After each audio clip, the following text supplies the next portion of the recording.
that will be returned now to the benefit of the Nigerian people.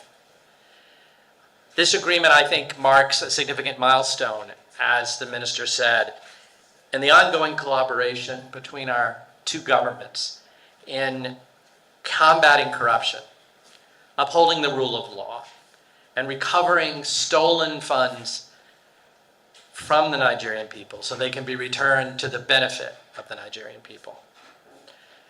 The disbursement of this nearly $53 million has been agreed upon through negotiations between our two governments.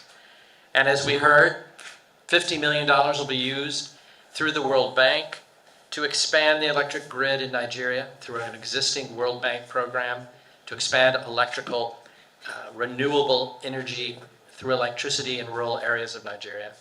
And just under $3 million of this will go to the International Institute of Justice to expand regional capacity here in Nigeria, to use the justice system to fight terrorism, to strengthen transparency and counter corruption. I am also very pleased and have great confidence in the ability of the minister and his team to effectively monitor and ensure that these funds are indeed used for the benefit of the Nigerian people. We would not be signing this agreement if we did not have confidence that this is exactly how the funds, these returned funds, will be used. So again, this is a good day, I think, for our two governments, and a very good day for the people of Nigeria. Thank you. Linked to the former Petroleum Resources Minister, Diezani Madueke and our associates. This event is not only a testament to the unwavering commitment of our nations to fight corruption, but also signifies the commitment of the United States of America to facilitating restitution and supporting integrity and accountability in governance. The collaboration between the two countries, that is between Nigeria, in facilitating this agreement. This partnership highlights the importance of international cooperation in addressing the global scourge of corruption, which is also linked to trans-border crimes.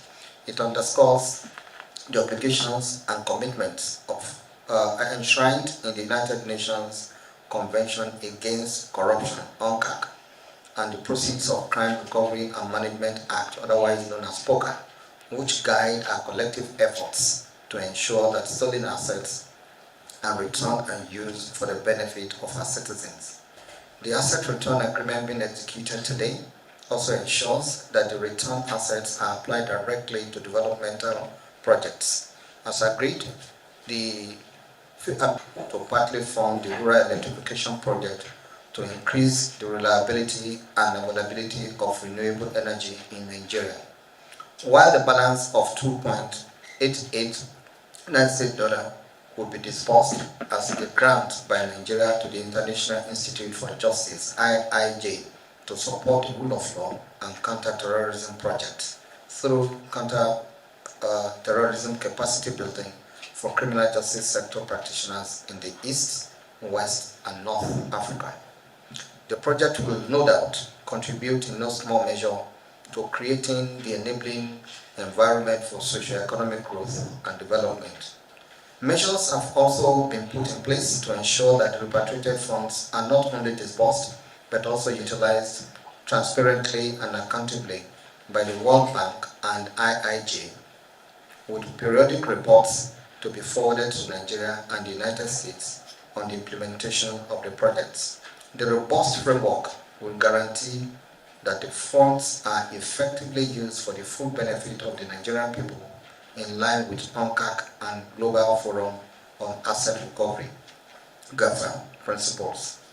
I would like to express our deep gratitude to the United States government for their steadfast support and cooperation in this endeavor.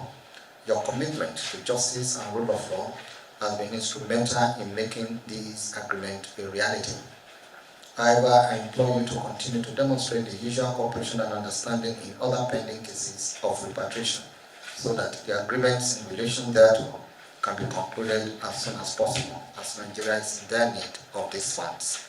In conclusion, I want to say that today's signing ceremony is a significant affirmation of the resolve of President Bola Ahmed Tinubu GCFR to build a nation that is free from the shackles of corruption and to ensure available resources are devoted to socio-economic development of our dear nation.